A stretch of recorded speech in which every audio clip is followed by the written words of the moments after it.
Music attention control training, MACT. There are 4 types of attention that we work on: sustained, alternating, divided, and selective. Now, music attention control training is used with clients who have control over their responses and have an ability to direct their attention independently. They may not have a great ability, but they have to have some ability. If they don't have an ability to have purposeful responses, then we would use something like music sensory orientation training to elicit those responses. Then we would use MACT. MACT starts there, and it starts with a client who has control over their responses. It does not require any verbal communication. You can do it all musically, you can do it all non-verbally, you can use sign, you can use any type of communication device necessary, but it doesn't require verbal communication for the music therapist or for the client. It's most effective in a one-on-one setting, but it can be done in a group. Some techniques, or some aspects of the technique, are better with additional people and other clients, things like selective attention, which I'll talk about later. And it can be used for a nice segue into some social skills or group activities. A music therapist presents musically structured stimuli, which also, stimuli or cue, I use the 2 words, they mean the same thing. But we use musically structured stimuli to facilitate an attention exercise. So I'm taking the elements of music, be it rhythm, melody, instrumentation, timbre, I'm taking all of these elements and I'm structuring them in a way that provides very clear tasks and very clear stimuli for a person to respond to. I'm organizing it with music so that they have a much better chance of being able to respond successfully to it.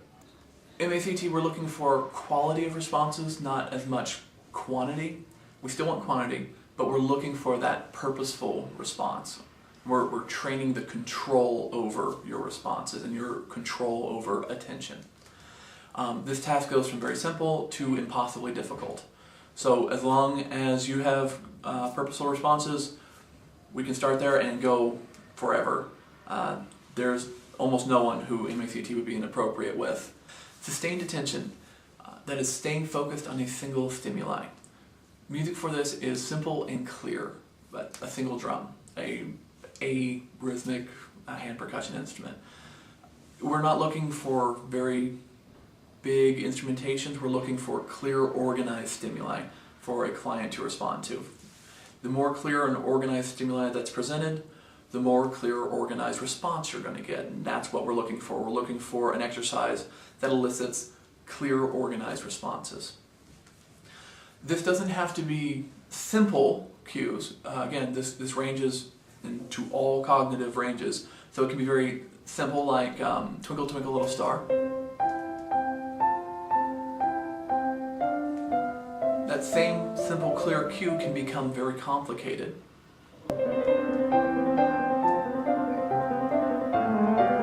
But it's still the same cue. So you can imagine how a client would start at one end as they improve, work their way in complexity up to more and more complex cues. Still, you're presenting them a clear, organized cue, but as their ability improves, then you can continue to challenge them and continue to work on their ability to control their attention. Alternating attention. Alternating attention is when you switch between tasks when cued by a specific stimuli. When you hear the egg shaker, play the chimes. When you hear the guitar, play the xylophone.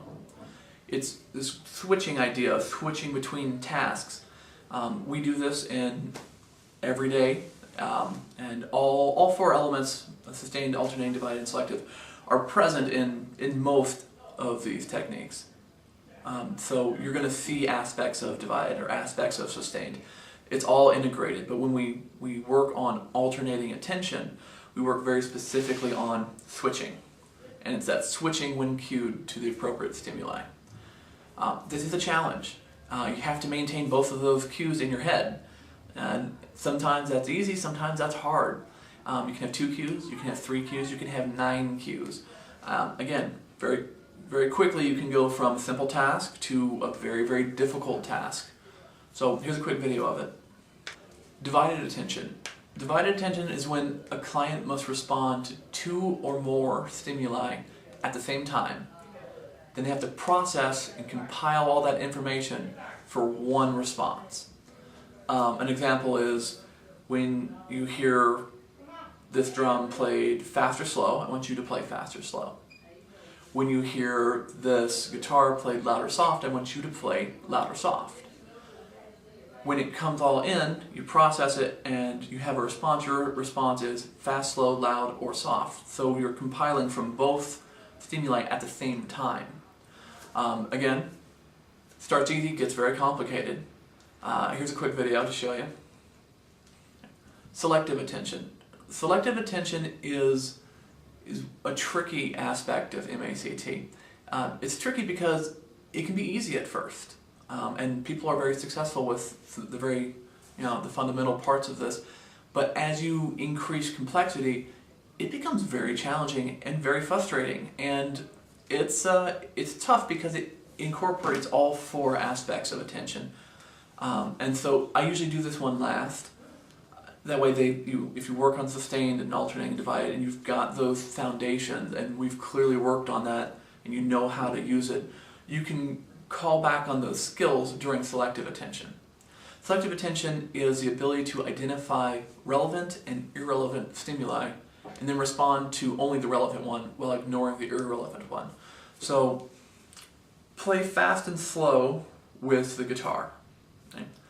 Over here is another guitar. They're going to play fast, slow, loud, soft. They're going to play all kinds of stuff. I want you to ignore them and play just with this one. So the client has to find both stimuli, decide which is relevant, shift their attention to only the relevant one and ignore the irrelevant one, and it's a challenge. Here's a quick video of what that looks like. Things to remember about MACT: this can be used with clients who have control over their responses and that have an ability to direct their attention independently. If a client does not have purposeful responses, then you would use MSOT, music sensory orientation.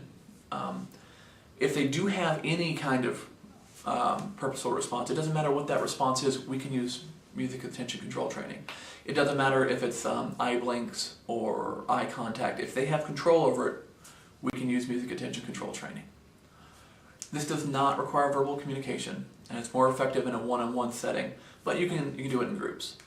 The music therapist presents musically structured stimuli to facilitate an attention exercise, meaning I'm using the elements of music to structure the cues in a clear and organized way so that the client can work on a clear and organized response.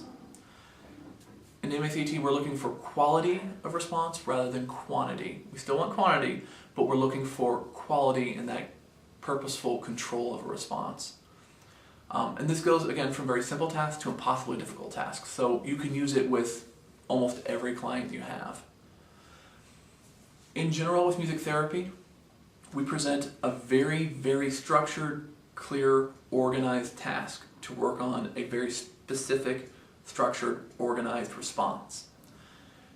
As we get good at that, and a client becomes successful, we can broaden our approach more and more. Less structured cues, more complex cues. We can put in more distractions. And slowly, step by step, we move from this very narrow attention exercise to a realistic room setting. And so you can see MACT used in very narrow aspects, working on a specific response. You can see it used in very large global aspects within a group. So it's a very flexible technique, and it can be used in a lot of different ways. It's easy to get confused. Is this sustained? Is this alternating? Is this divided? The question is, what are you working on? If you're working on staying focused on a single stimuli, you're working on sustained attention. If you're switching between tasks when cued, you're using alternating.